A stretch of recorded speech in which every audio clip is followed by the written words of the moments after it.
Hi guys, so in this video I'm just going to do like a little short overview of cerebral palsy and how my specific cerebral palsy affects me. I figured it would be useful because if I'm going to do some more videos on cerebral palsy, like I was thinking like one of those videos that goes 5 things people with cerebral palsy wish you wouldn't say or wish you knew, stuff like that and stuff. I was also thinking of doing one like in things in sci-fi and the future technology that would really help disabled people now, stuff like that. But I thought to put some of this in context and to give a bit of background to them, I'd tell you a bit more about me and my disability. So, as I said in my introduction video, I have cerebral palsy and I have the specific type of spastic diplegia. And what that means, it means excessively like tight or spastic muscles, as in they don't really go into relaxed state. And what that means, it just makes walking especially and movement very stiff and disjointed. And in general, there are 4 types of cerebral palsy. There's spastic hemiplegia, which means it only affects like 1 or 2 muscles. Then there's spastic diplegia, which is related to like spastic muscles and stiffness, and that one is the one that is the most common type of cerebral palsy. There's also spastic quadriplegia, which is basically, it affects 4 or more muscles, so it mainly affects both your arms and your legs. Quite a lot of people that I know that have spastic quadriplegia do not have the ability to walk, and they don't have the ability to talk very clearly. They can, but it just takes extra effort to do it. And then you also have ones called atraxic cerebral palsy, which is done by that's more of a balance thing and coordination, and some movement can be too fast. And if you do want to know more about cerebral palsy in general, I will put a link down in the description just so you can know a bit more about it. And lately I've also seen in several television shows that they are bringing more characters with cerebral palsy in TV shows, so it's nice to see someone relatable, because all the TV shows I watched when I was growing up, they never really had anyone like with a disability like me. They were either always in a wheelchair or always from one extreme to the other, or they just touched on it and then forgot about it in the next episode. And that is really annoying, because for those of us with disabilities, we can't forget about it and just carry on the next day. Well, we do have to carry on the next day, but I mean, we have to live with it and adapt and learn how to do all the same stuff with it as a normal or an able person would do. Basically, I was born 3 months prematurely while my parents were on holiday, and that meant during birth or shortly after I got damage to the right side of my brain. And because of the way the brain works, it actually affects my left side more than it does my right. Like, I am still affected on my right side, but it's nowhere near as much. Whereas, for example, my left side, I can't really move my foot on that side. I can't move my toes. I can move them manually, like if I grab my hand and move them, but I can't like wiggle them, and it's just a lot stiffer on that side. And this side I've got shakier hands, whereas this one is more stable. And it's a good job I'm right-handed, because my writing's really crap anyway, but it would look even more crap if I had to write with this hand. So anyway, and basically, I can't say growing up with cerebral palsy was the easiest thing. It's definitely not the most difficult thing, but because you don't really know any different, you just get on with it. And it wasn't until I reached high school, so here that was around 13, because we had, at that point, we had primary school, middle school and high school. So about 13 that I started to realise what other people were saying or thinking. Before that, I was just in my own little naive little bubble that I thought, oh, I'm just like everyone else. And it wasn't until then that I realised I wasn't. And especially when I got to my teenage years, having the cerebral palsy then sort of made it a lot more difficult, because my parents are quite overprotective, and like I wasn't able to do things that all my friends could do. Like they could just pop into town and look around the shops, whereas I was never allowed to do that. Like on my own, it always had to be with my mum or my dad or my sister and stuff like that. And as a teenager, that got really lonely and isolating, and it actually caused me sort of some severe depression at that point. But as I'm getting older, especially in the last couple of years or so, it is getting better.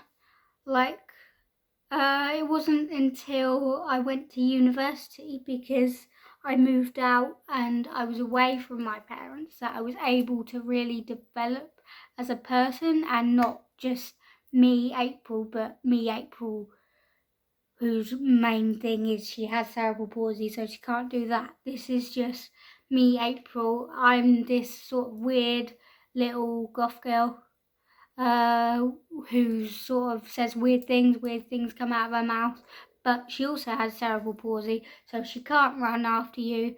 If we're going to be late for a bus, we're going to be late for a bus. We ain't running, and I will probably fall over you in front of you at one point in my life. And the thing is, because of my cerebral palsy, I do fall over quite a lot, and after a while you get used to it. It used to be quite embarrassing, but now I'm just like, oh, falling over again. Oh, look, more bruises, because I often see bruises or other people point out bruises and I don't know how I've got them, so I've either fallen over and just got up again. Yeah. But one time I was walking and I did fall over, and this lady was like mid-word in a conversation, in a phone call. She saw me fall over and she literally hung up her phone and bolted over. And everyone else, because it was like a train station, everyone else sort of was just walking around you. Oh, she's in the way of me getting on my train. But yeah, this lady, she was lovely actually. But she just literally dropped her phone mid-phone call and ran over and was like, "You alright? You alright?" And I'm like, "Yeah, I'm alright." And then like she helped me up off the floor because I was a bit stuck. There was nothing to lean on. And I felt really bad afterwards because she sounded like she was in a really important phone call, and she literally dropped it halfway through to come pick me up off the floor. I mean, it is people like that that do restore your faith in humanity, not the people that try literally step over your almost dead body on the floor because you're in the way. It wasn't even commute time, that was the thing about that. And nobody else stopped, yeah. And one of the things I deal with in daily life with my cerebral palsy, it's kind of hard to explain because most of the stuff I do for it, I do automatically because it's how I've learned to do things. But mainly what I'm dealing with at the moment is chronic pain. So when I walk too much, and I know I walk too much sometimes, and I know I'm going to regret it later, but I do it anyway, and then forget I have to walk back. And then thought, oh yeah, this was a brilliant idea, and then knock myself out for the next 3 days because I overdid it. But mainly what I deal with at the moment is a lot of chronic pain, and as cerebral palsy is brain damage at birth, it doesn't really get worse or better, it stays stagnant, but the condition, because of how it affects your muscles, can have the effect on your body. It does maybe cause other conditions and wear away your muscles more or stuff like that. And because of my cerebral palsy, on my left side I have something called patella alta, which really means a high riding kneecap. And it's actually quite common in runners. But as you can see, I've never run in my life. I don't even know how to run. If I did, I'd probably face plant the floor. And I face planted so many floors, a car once, that I try not to do that too often because it actually really hurts. And I did sort of bruise my nose, so it looked like I'd been socked in the face for about a week. So yeah, but basically, patellar ulcer and high riding kneecap, it just means that your kneecap no longer sits where it's meant to on your knee. There's a little groove on your knee, and it's normally meant to sit in the groove between and it's attached to your patellar tendon, which is attached to your other bits in your leg. But what mine is way too high. And even like doctors and nurses, not specialists obviously, but general doctors and nurses, they never believe me when I tell them where my kneecap is. And because I go, oh yeah, my kneecap's here actually if you're looking for it. And they're like, no, your kneecap's down here somewhere. And they just sort of poke and then they go back up to where I said and go, oh yeah, your kneecap is quite high. And no, really? I didn't know that. But basically what it means is the tendon it's attached to, if I looked this up before, I would remember the word. It means it's stretching and it's working too much overkill. Also means that I get quite a lot of cartilage damage.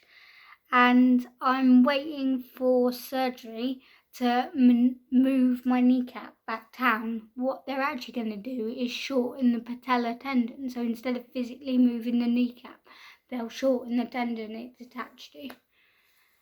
But because of my cerebral palsy and because I currently am a walker, and I probably won't be later on in life, even if it's just tiredness, because that's another really bad one with cerebral palsy, because you use up to like 6 to 10 times more energy just doing normal everyday tasks, even like talking, carrying stuff, walking. You get tired, you get actual fatigue, and I suffer from that a lot. Like I can literally go to work and then I have to not rest until I get home, because I know the minute I get home, I'm going to crash. I won't eat, I won't do anything. I will literally just crash and sleep through to the next morning because I'm that tired. And sometimes I get this thing where I'm actually physically exhausted and too tired and too fatigued to sleep. My muscles just won't relax. It's just so tight, so stiff. And that is one of the more horrible ones. But the surgery I'm waiting for on my knee, there's currently only one guy in the country, I live in England, that can do this surgery, because he is the only one experienced enough with my cerebral palsy that would be comfortable enough doing it, because the consultant I was seeing said he's not worried about doing surgeries that he hasn't done before. He does that, but what he doesn't want to do is put a 24-year-old in a wheelchair for the rest of her life. And I get that point, but I waited like 6-7 months for him to tell me that, whereas he could have told me that at an earlier point. And when I was originally going to have that surgery, I did lose weight because I was classified as obese, because I obviously can't exercise as much as most people, and I do work on computers. I am a programmer, so I do generally just snack, and not really healthy snacks. I'm a really picky eater, which I'll do on another video. But yeah, I lost over 25 pounds, and I did that all the way through Christmas, and I managed to keep it off so far and lose some more, which is good. But literally, it was the only sort of motivation I had. And he was like, oh no, we can't, because this guy's waiting list. We can't put you on his waiting list because he's not accepting out of area patients, because he's in Bristol. But yeah, so hopefully in the next couple of months I'll be able to see if I can get on his waiting list again. I am waiting for an appointment with a chronic pain clinic. I was sort of a bit dubious about them because I always thought chronic pain clinics just tell you how to manage and get on with life with pain, and I've done that my whole life. I don't need someone to tell me to not sit in bed all day and cry. You just gotta get on with it. But yeah, I'm waiting, and one of the points on the form, I think, I'm surprised I got an appointment offer actually, but literally like one of the questions is, what do you hope to get out of this pain clinic? I thought that was a really obvious question, so I literally just put less pain ? And submitted it like that. I never expected it to be like 100% pain free. That's not what happens, but even if I can reduce it just like 20%, so I'm not so tired, so I'm not in so much pain that sleeping or moving is impossible, or I feel like I'm going to cry any minute of the day, then anything like that would be great. I have got like stronger painkillers, but I try not to take them unless I literally in agony, like I know when I'm at that point, because I get giggly and like properly giggly because it hurts that much. And I don't like the side effects, and side effects on tablets tend to affect me more for some reason, I guess because I've got a slightly weakened immune system. Yeah, so that's really how my cerebral palsy affects me. I get chronic fatigue, chronic pain, really bad balance, really bad coordination, fall over quite a lot, can't really walk far, my muscles are stiff, I've got quite a lot of muscle build up and they just don't relax. And normally, in most days, I'm kind of grateful for my cerebral palsy because it has made me who I am. Because I reckon if I didn't have it, I'd be a lot more of a bitch about things. But because I have it, it has sort of grounded me. But there are times where I go, oh, why can't you just chop my legs off and give me a fake one? Yeah, just give me one of the prosthetics and I'll learn with that instead of having all this trouble with my own leg. And again, that's sort of why I'm interested in sci-fi and futuristic things as well as the gothic things, because one day I'm hoping they'll just invent some sort of musculoskeleton that you can hook to your legs and it will act as your legs, but your legs don't actually do anything, something like that, so you can feel what it is to walk like a normal person. Well, I say normal, but in the next few videos, vlog-wise, I am going to talk a bit more about cerebral palsy sort of in daily life. I just wanted to give you a background of how it affects me. And I can definitely say that nobody who has cerebral palsy is affected exactly the same way as someone else. I know a few people, and even it's not even sort of being about being born prematurely. Obviously, speaking's not my forte either, but I knew that already, so it's not exactly a surprise. But I know a girl, she was only born 1 month early, but she literally can't walk at all. And it's just about what damage you had was caused at birth. If you do want to learn more about it, I'll put some links in the description. But please just post comments on the video, ask me questions. And I think the last thing I want to say is I really hate that people make assumptions that with cerebral palsy and any physical disability, that it's in your head as well. And I've had people have conversations about me while I'm in front of them. I call people out on it, they realise what they've done and we start again.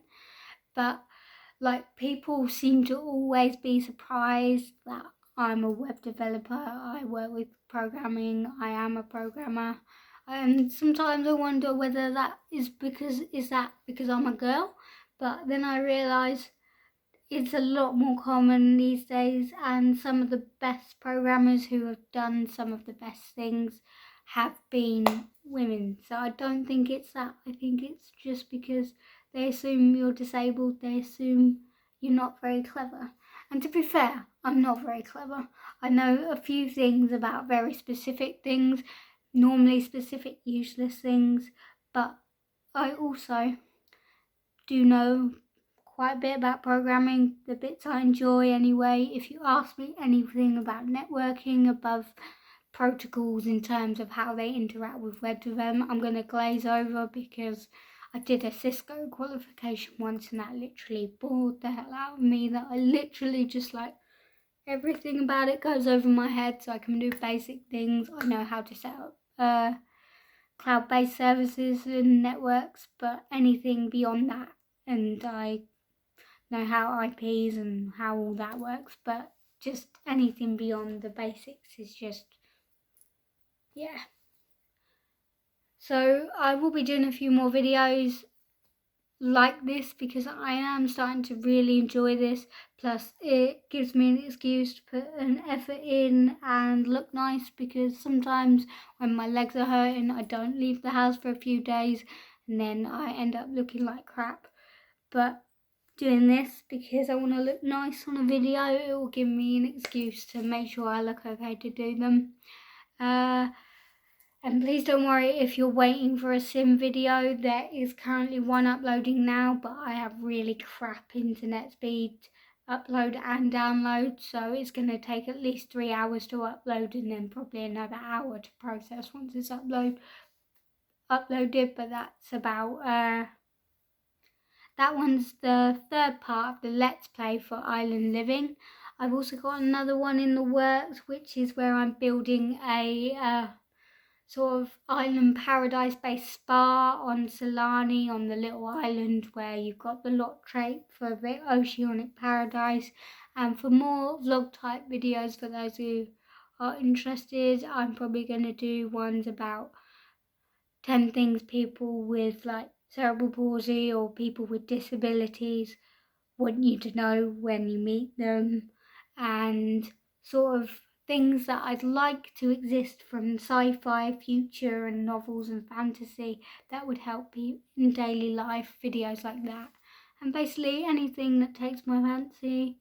I have got a couple of things ordered, so I ordered a new Kill Style bag, so I might do a review on that depending on how it turns out. I wasn't planning on buying a bag, but my other one broke the other day. It was annoying because I was already at work, so I had to get all my crap out of that bag and put it in a plastic bag, and then people wonder what have I been shopping or something. No, it's just my handbag broke.